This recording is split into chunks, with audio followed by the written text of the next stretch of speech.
This is Your Health Matters. This is Dr. Gerald Thompson, and welcome to another show.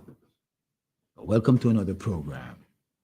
This evening, I want to change things just a little bit because I want to relate it to some current situation in St. Vincent and the Grenadines.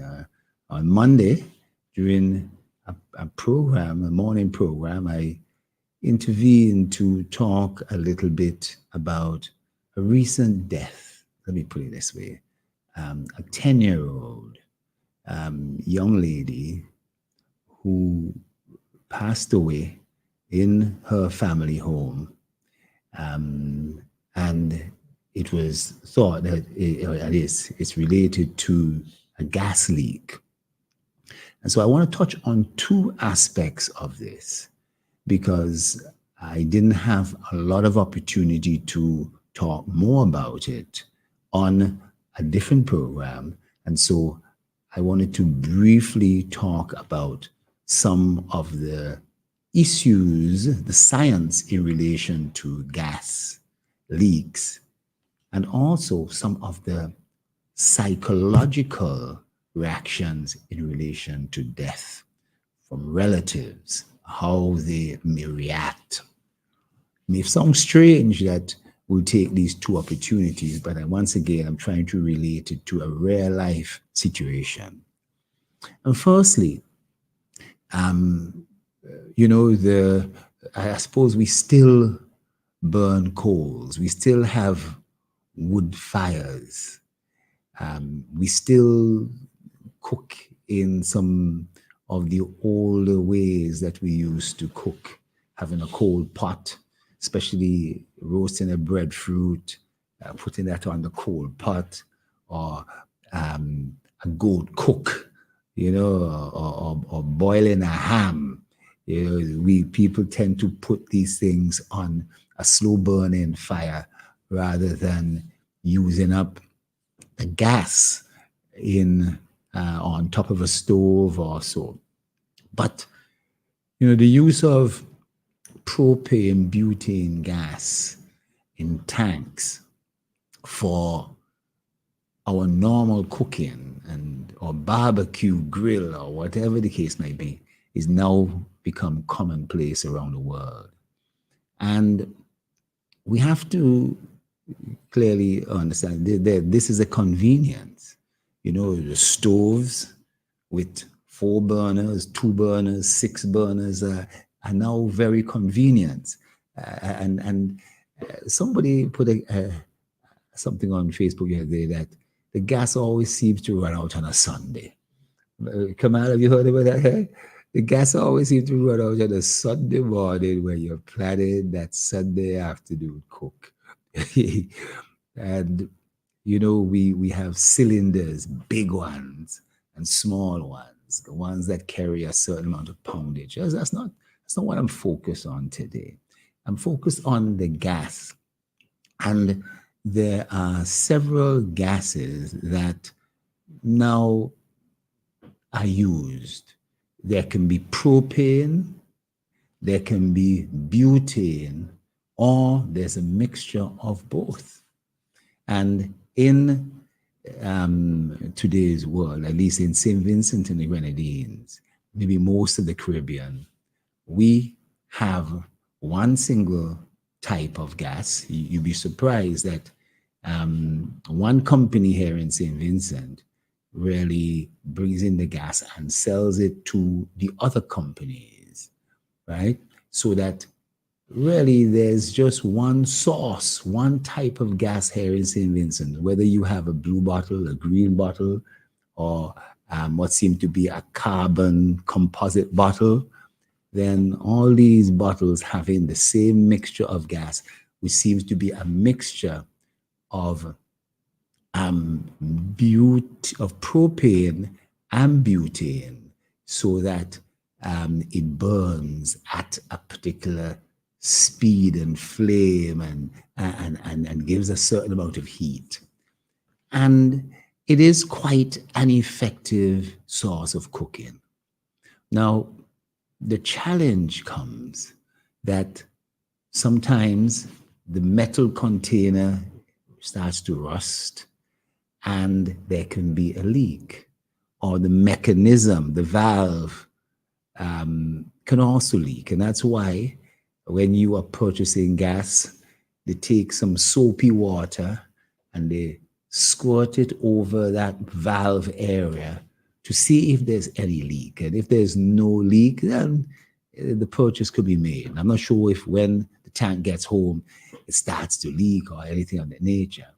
But sometimes, as I said, the cylinder itself may be starting to rust, and there can be a very slow leak. However, most of the time that gas is leaked, I imagine, is because somebody leaves on the stove. Come on, have you ever left on the stove by mistake? Huh?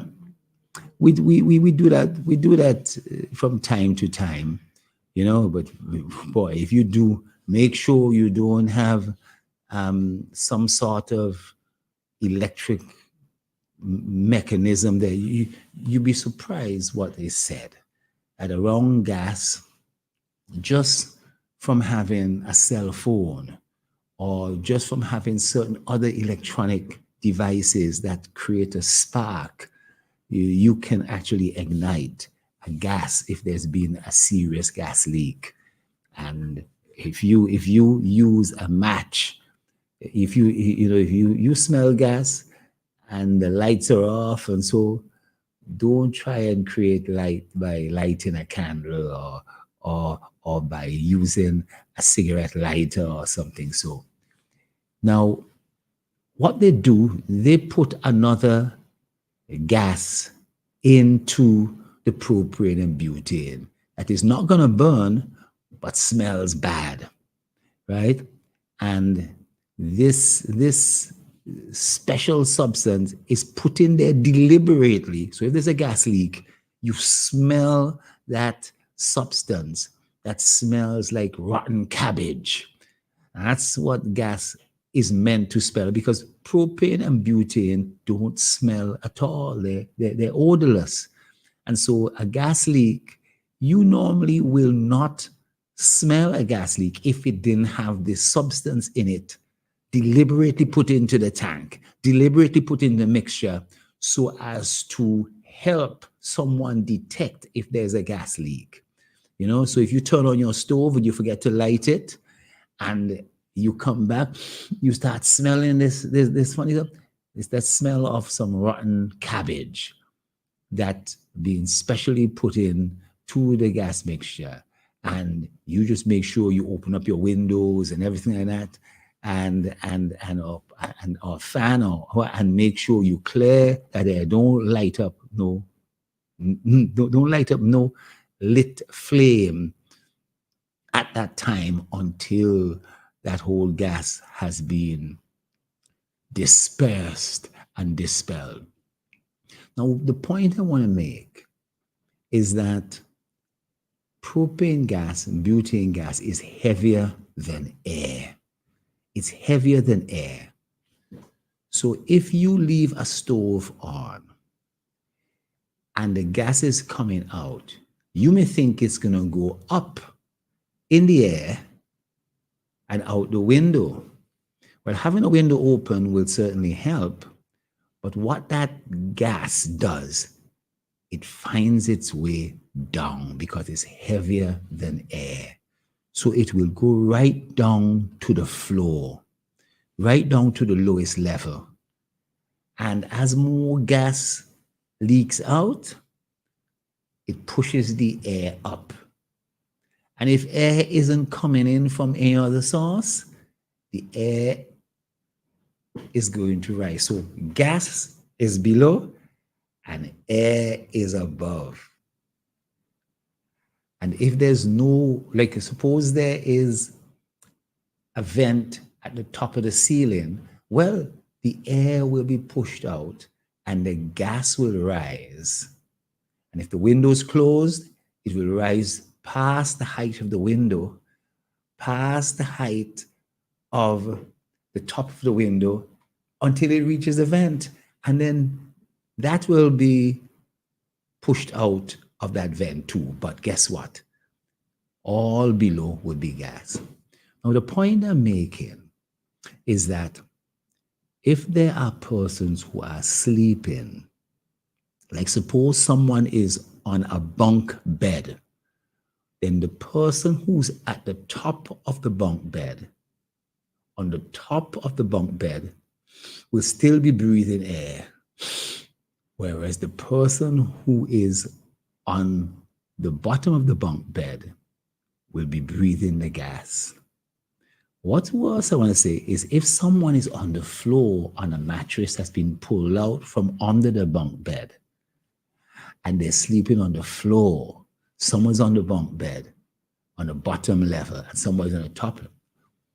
Guess what? The person on the floor is the first person who is going to be exposed to the gas. Because as the gas level, the height of the gas starts to rise. Later on, the person on the lower level of the bunk bed will be breathing gas. And then later on, as more gas is released and leaks out, the person on the top floor.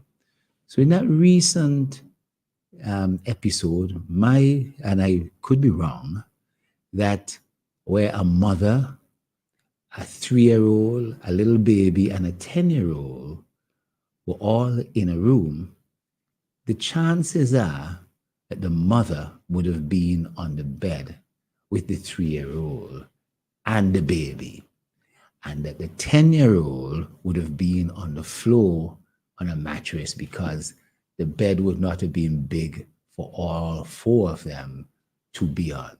And I'm sure many families experience that where a mattress is pulled out, right? And in the mornings, the sheets are taken off and washed, and the mattress is pushed back or put somewhere, you know?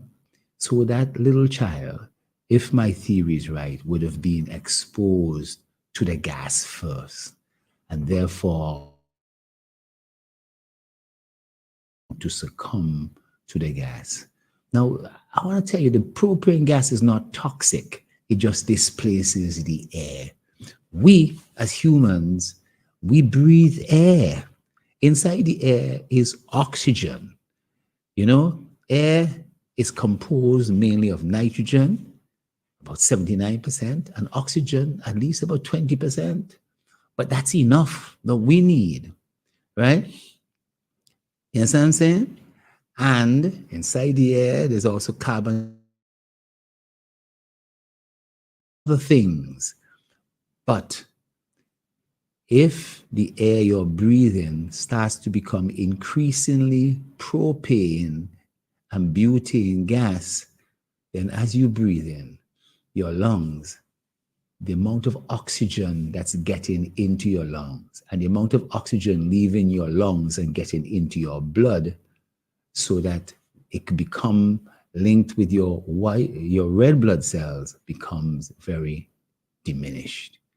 And it's a serious problem that can lead to death. You know, we breathe on average about 16 breaths a minute. Come on. If you have big lungs, you might breathe less. And if you have small ones, or you need to exert yourself more, you may need to breathe more. During the night, our breathing drops a little bit. 12 breaths. Those people are not breathing as heavy. You're sleeping, so you don't need to breathe as heavy. That means you're not breathing as heavy because you don't need as much oxygen, but you still need oxygen.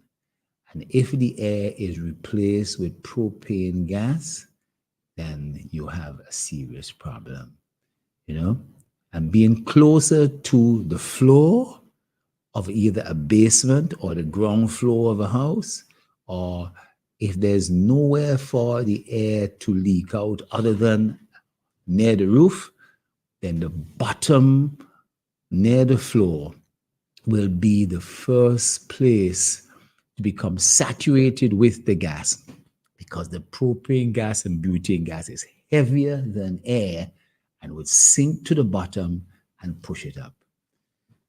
That's the first part of what I want to talk about.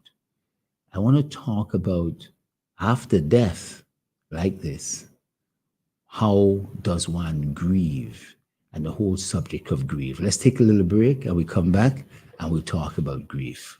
People's Pharmacy for all your pharmaceutical, skin, and body care needs. Located on Grenville Street in Kingstown. They open 8 a.m. to 8 p.m. Monday to Saturday. Call them today at 784-456-1170. People's Pharmacy also stock vitamins and supplements, personal care items, toiletries, children and adult pampers, and much, much more. And of course, get your prescriptions filled by a friendly and professional pharmacist. People's Pharmacy. Come in today and let us serve you. Yes. Now, I want to touch on another subject. And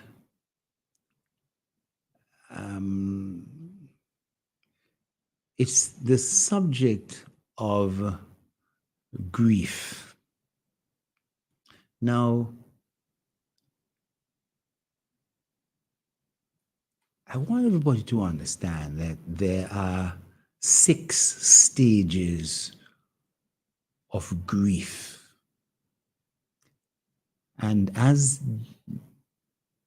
grief relates to death, somebody close to you, it could be a mother, it could be a father, it could be a child. And if you are a father who may have lost a 10-year-old child, there are certain stages of grief that you go through. We all go through. If you hear about somebody who passed away in another village that you had heard of before, you may pay respect to them, but you're not necessarily going through the grief of their loss. Grief is therefore reserved, or it relates to people who have a direct link to the individual. As I said, that person is a loved mother, a loved father, a loved child, maybe a loved friend, a lover. And the 6 stages are denial is the first one, followed by what's called anger. Then the 3rd stage is bargaining. Then comes depression. Then comes acceptance. And then the last stage, finding a meaning. I'm not going to go into a lot of detail on this. I may touch mainly on the stage called anger. So the first stage is denial. And the first stage of grief is a denial, but it's necessary to help you survive the loss. No, this hasn't happened. This is not true, you know? And denial is a very unique phase. It's the first phase. It's very short. Some people, they can't believe it, and they have to see clearly that there's the evidence that this is true, as the case might be, especially with the child. But this is followed soon by anger. You may wonder why anger? Well, this stage of grief is also a very necessary part of the process. And Kamal, you may find that strange, right? Some of us may not necessarily have had that sort of loss of anybody close. But for those people who have, you could understand whether if you've gone through anger. Let me say, anger can give you a temporary structure. Your life has been structured as it might feel like you have no grounding, right? And the direction anger takes is that after the phase of denial, that it is unfair, or in hindsight, this should have happened. But this can begin to bind you back to a sense of connection with that particular individual. You know, now anger might present itself in feelings of also why me, or life isn't fair, right? Or it might present as blame towards others that the loss occurred as a redirection of previous slights. In other words, anger is then going to be directed at other persons. I don't know if anybody has experienced anything like that, but it's a very necessary. People of religious faith will often find that they're potentially angry even with God. And I say that very cautiously, for letting this happen to them, letting a child pass away, letting their loved wife pass away, you know? And while anger is generally frowned upon in our society, it's very important to allow the anger in. Let me say that again. It's very important to allow the anger in. And even though it may seem endless, it's important to actually feel this anger. And the more anger you allow yourself to feel, the quicker it will dissipate. That might sound strange.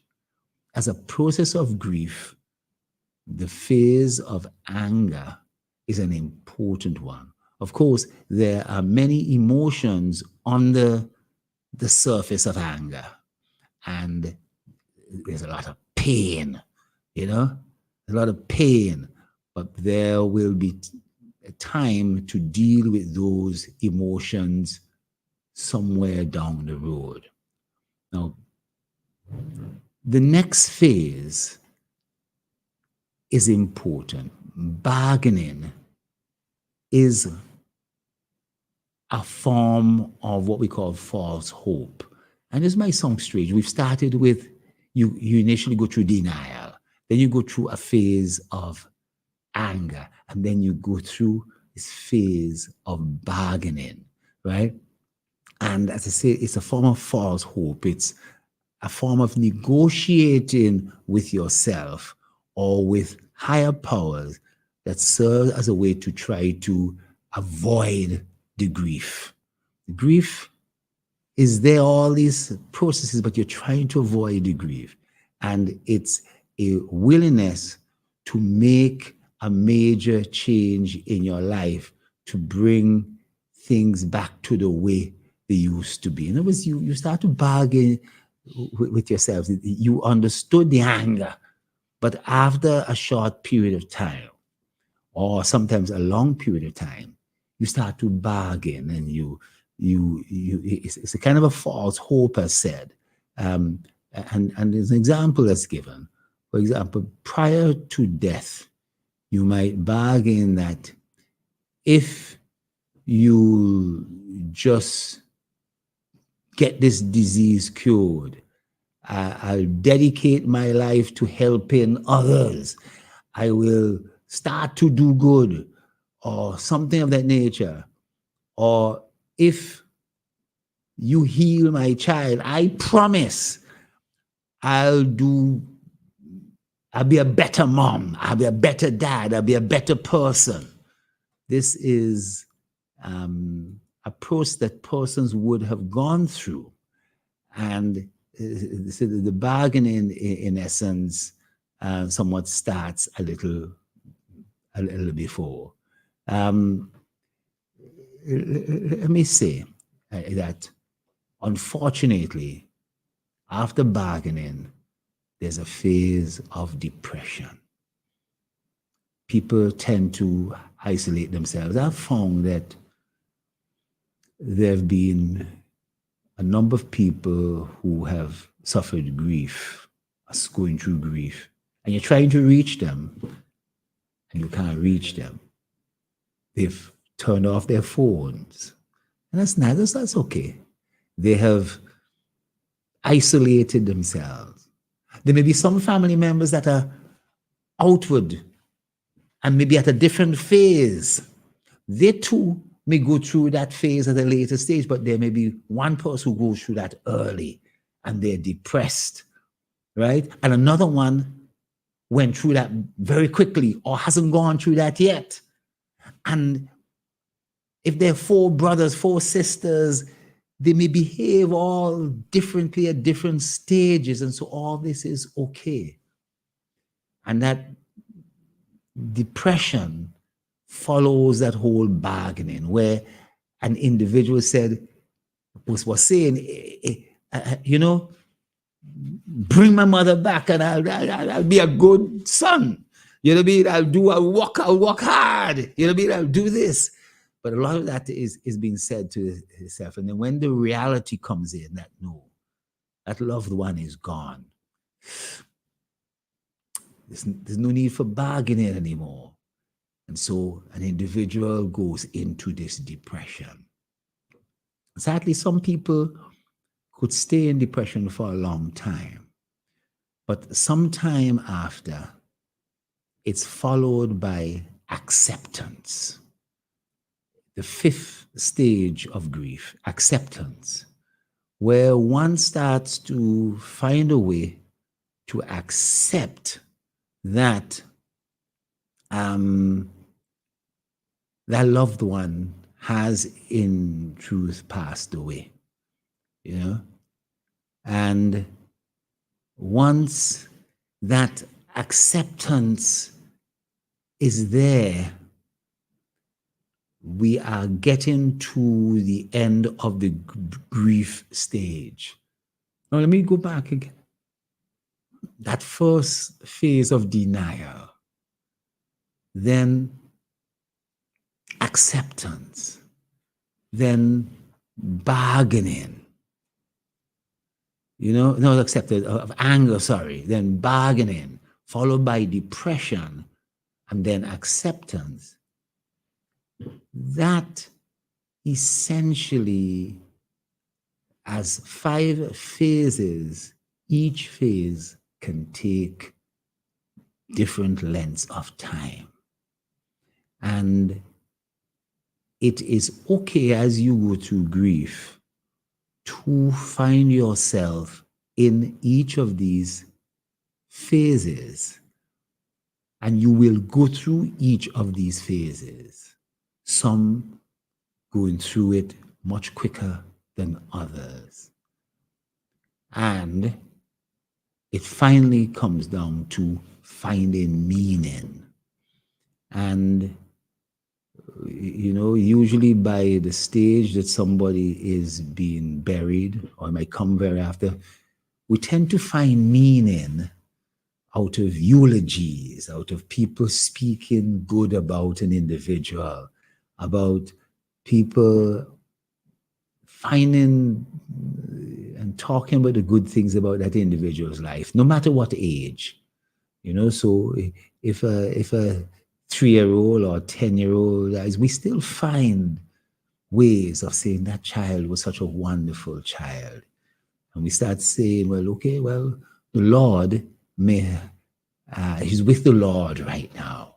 Not necessarily the Lord may have taken her, but she's with the Lord. And we find ways of finding meaning. For somebody much older, we find some deeper meaning in the good deeds that they did, or what they meant to a family, a community, a nation. And we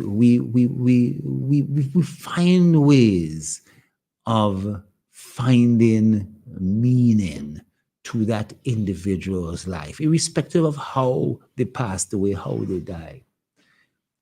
These 6 stages of grief are really quite important, and they could be assessed in many different ways. But I wanted to highlight, though, that there is a phase of anger.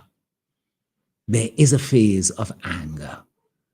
And that anger can come out in so many terrible, nasty ways. People could get violent. People could want to smash things up. People could want to maybe even do things that might affect theirs or another person's life, right? Because of that anger, especially if somebody else is involved, especially if somebody else is involved, a drunk driver or whatever the case might be.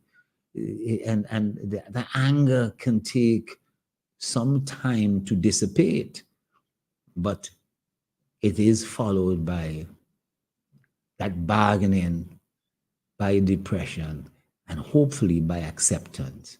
And then finding that deeper meaning to the individual's life helps you overcome that grief.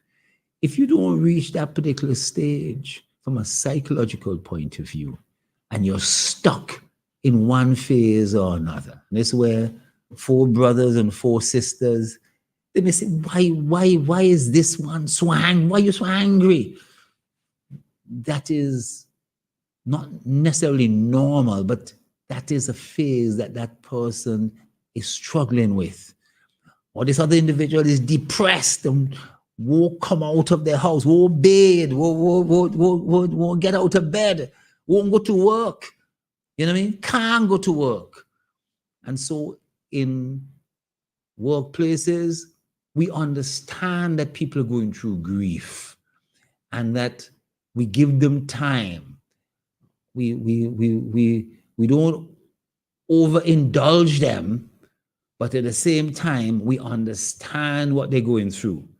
And if for any reason it seems as if they're stuck in a phase, they're stuck in a depressed phase, or they're stuck in an anger phase, we then may have to do some intervention to help move them to the next phase, move them along, so that they will eventually come to acceptance and find that deeper meaning. You know what I mean? Come on. I don't know what you think, how we look at grief. Have you, can I ask you, have you ever gone through such a phase of grief? Eh? I was actually trying to evade you asking me the question. Yes, I thought so. You did what I'm gonna ask. Yes, I went through something like that when I lost my father. Yes. At least I didn't get to the angry point. Yes. Yeah. You found.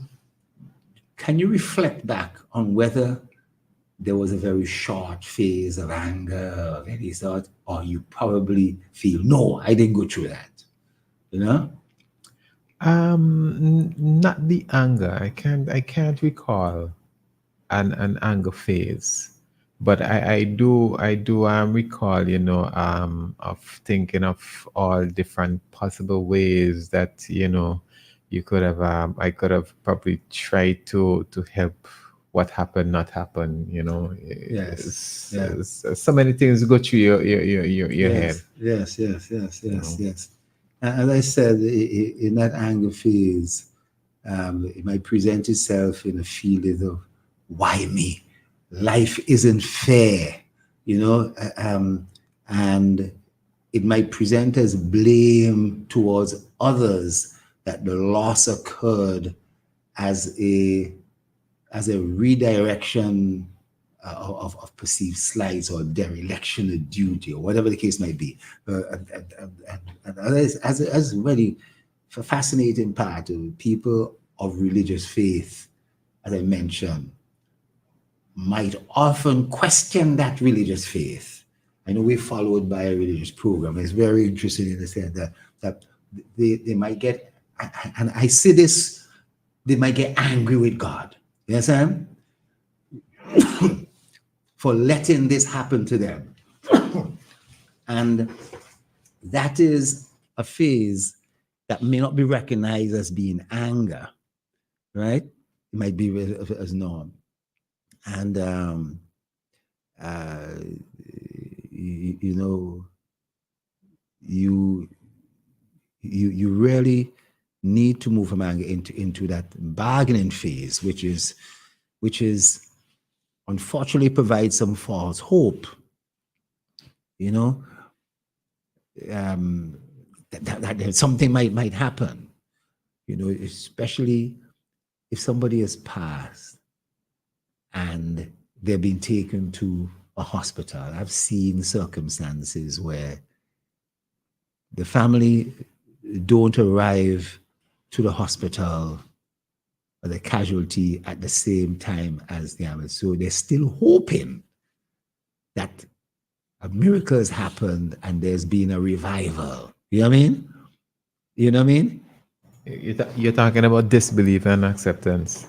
Huh? Disbelief and acceptance. Yes. Yes. You don't believe it. Yes. I mean, you would even sit, you know. Yeah. But for some reason, accepting it is like takes a while. It takes a while. And as I said, the acceptance is really about the fifth phase of grief. Now, I brought this up because you know, it would seem as if that family, when that gas leak took place, the family would have gone through a lot. In today's world, Facebook and social media and people making comments, people from far hearing a few words or hearing somebody relate a story, we are quick to comment on these things without having all the information. And these comments could really hurt. You know, they could really hurt what is taking place. And, you know, it's really unfortunate. So I wanted to bring that up today, that we never know when the Lord will call on our loved ones.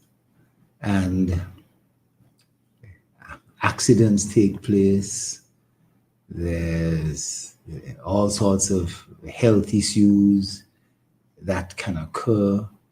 And sometimes these things happen when we're least expected. There may be persons who are very, very sickly. And I recall as a doctor, family is asking me, boy, how long does my mother have? And they want you to say, you know, a week, 2 weeks, 3 weeks, or whatever the case might be. And I've always refrained from that, because that individual, their inner powers of strength and the desire for life could be very strong, it could be weak. And then the power of medicines that work, medicines that don't work. And an individual could be strong and they get medicines that don't work and they pass quickly. An individual could be very weak and they get medicines that are so strong, it pulls them back from the brink and they could live for a longer time. So trying to predict how long an individual has based on statistics of a disease is not something that is good. But when an individual passes, they pass, but they leave us behind to grieve.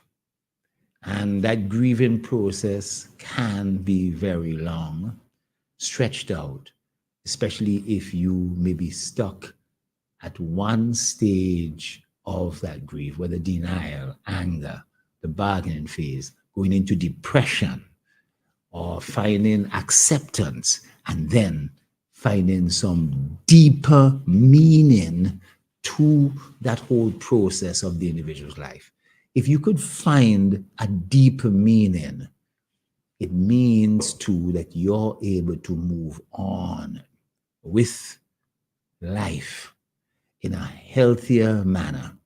Because a lot of people, they can get very sick if the grieving process doesn't take. And today, from a social point of view, there can be great disruptions in families. The way somebody's angry, talks to another member of the family who's not in the same phase, or they talk to someone else, they talk to the preacher, they talk to a lawyer, they talk to somebody, or they talk to the doctor. I know in my life, I've been punched and kicked by patients, right? Before. That's another story, right?